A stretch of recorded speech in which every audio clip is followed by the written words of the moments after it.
Hey there, and welcome to 10 TV Plus. Dylan Robichaud alongside Tracy Townsend. Next couple of days, it seems like winter on one hand and summer kind of in a fist fight here. We're back up to 60 today, and then we have a plunge in the cold heading into Thursday and Friday. So is that the knockout? The knockout, the punch will be on Thursday, because that's going to feel like whiplash. Yeah, 60 something today. 60 today, yeah. Nice out there today. The trade-off, though, is that we're going to have the threat of a couple thunderstorms tomorrow, and I'm thinking strong wind. So not the best hair day tomorrow. No, so we've got warm, thunderstorm, snow.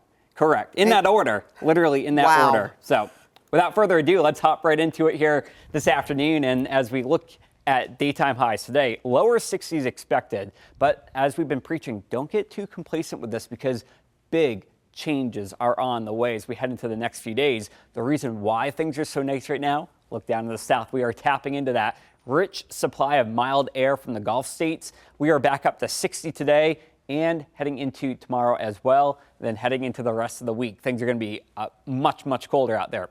Now, average high for this time of year, about 46. Today and tomorrow, though, we're kind of at the tippity top of that iceberg. It's a little bit cooler, though, as we head down towards Thursday. We go from 60s back down to 39. So we go from the risk of thunderstorms to even a few snow flurries heading into the day on Thursday. So don't worry, we're going to walk you through exactly how this is going to play out here.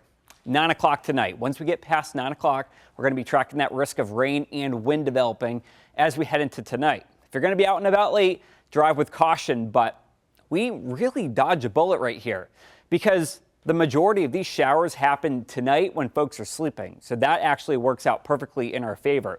Here's your storm off to the west, okay? We are tapping into that conveyor belt of moisture. It is stretching about 2,000 miles from Canada down towards the Texas-Mexico border. And as we head into the next few days, we're going to be watching all that moisture moving in late tonight going into tomorrow. And then right here, we have a dry slot as that upper level low moves up towards Lake Michigan.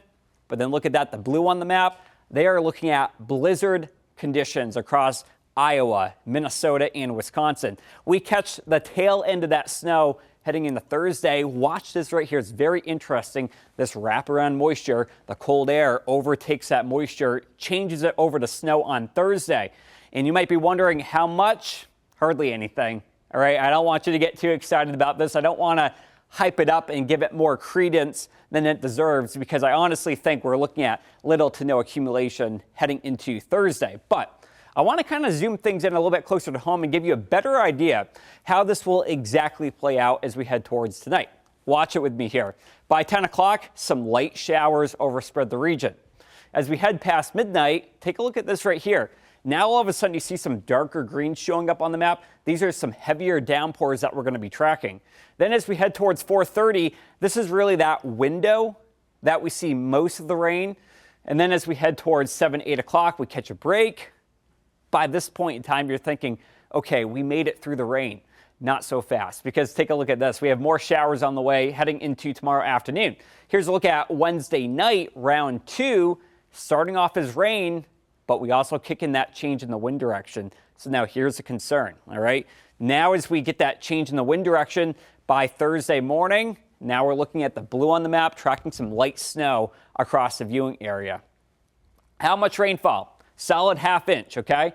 Give or take. I think that the average will be a ½ inch, but lower totals down to the south. And if you are in the blue, I mean, Marysville, London, 6/7 of an inch when all is said and done. So just be ready for that.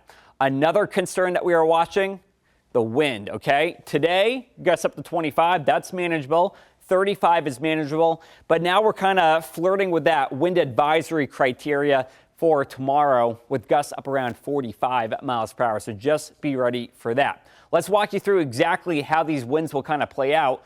And as we wake up at 9 o'clock in the morning, 11 o'clock, 12 o'clock, now we're getting these darker colors where we could be looking at winds 40, maybe 45 miles per hour. Briefly, you may get an isolated gust up to 45, but we're not looking at too much of that here in the metro area. And then blustery conditions continue as we head into Wednesday and Thursday. We are not looking at a widespread risk of severe weather. The light green on the map is going to be non-severe storms. What is a non-severe storm? Basically a heavy rain band where you get some thunder and lightning. But in order for it to be severe, by definition, you need winds 58 miles per hour or greater, and you need at least quarter-size hail. That is mostly across eastern Ohio. And again, this would be for Wednesday, and out of all those threat levels, the wind would be the highest. There could be a low-end threat of hail as well heading into the day tomorrow. As we head into the next few days, you'll start noticing that we spring forward an hour Saturday night. Take a look at this. March daylight gaining a whopping 85 minutes here for the mid-latitude. So we are adding a lot of daylight as we head into the future. On Sunday, as we spring forward an hour, take a look at this. A week from now, your sunset, 7:33 p.m. As we head out 3 weeks from now, we are knocking on the door of 8 o'clock. All right, so think about the changes that we're going to be tracking as we head into the future. More specifically, though, going back to our threat for tomorrow, again, winds around 35 miles per hour. In order to get that wind advisory, high wind warnings, you need to be in the upper 50 range. I'm not seeing that for tomorrow. Right now, we're looking at predominantly in the mid-30s. Heading into Thursday, though, take a look at the temperature drop from 58 degrees down to 39 heading into your Thursday. Wind chills will be knocked down by an additional 10 degrees. So if the air temperature is 39, we're going to be feeling like 28 as we head towards Thursday afternoon. Heading into Friday and Saturday, we're back into the middle end of the 40s. And then on Saturday, my third and final reminder, put the clocks ahead an hour before you go to bed Saturday night. Your sunrise will be at 7:50 in the morning. Your sunset will be at 7:34 p.m. Just be ready for that heading into the weekend. By Sunday, though, check it on out. Warming up to the 40s and then heading into Monday of next week, sitting in the upper 50s, near 60 degrees. It's going to be a really nice stretch. And, you know, predominantly looking at some of our long-range outlooks, I think mid-60s could be a possibility once we get past day 7, heading into next week.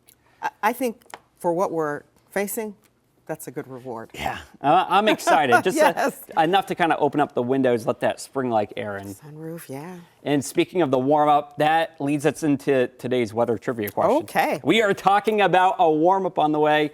What was the warmest temperature on this day? So over the last, let's say, 100 years of record keeping, the warmest temperature specifically on March 4th, okay? And you can see the options right there, 78 degrees, 95, 65, or 60. Do you have any game show music? No? Do, do, Oh, I love do, it. do, do. I'm going to say the warmest temperature on this day was 78. You would be correct. Oh, yay! I think Jay Plyburn should take notes. He's got a few wrong, but yeah, you had a 25% chance of getting it right, and you were right on it. Yep, March 4th, 1976. Oh. And let's take a look here at what we are expecting heading into the future. Are we talking upper 70s? Probably not, but take a look at this outlook put out by the Climate Prediction Center going through March the 16th. And we're looking at temperatures here that should be above normal, much above normal heading into the next couple of weeks. Rainfall also will be above average as well. Day by day, kind of diving into a few more specifics, our 10-day outlook shows that the only days that we really dip below average would be like Thursday and Friday of this week. And then take a look at this here. Generally speaking, next week we are well above average as we're looking at daytime highs approaching the 60s as we get out towards days 8, 9, 10, and maybe even further than that. So some good changes on the way if you're looking to kind of break away from the winter-like cold. I always say take your spring break before April, because once we get into late March, early April, we start to get some nice weather around here. That's great. So you can find a beach or at least a nice place to walk and enjoy it. Just not Lake Erie, because they still got a little bit of ice up there. Not Lake Erie.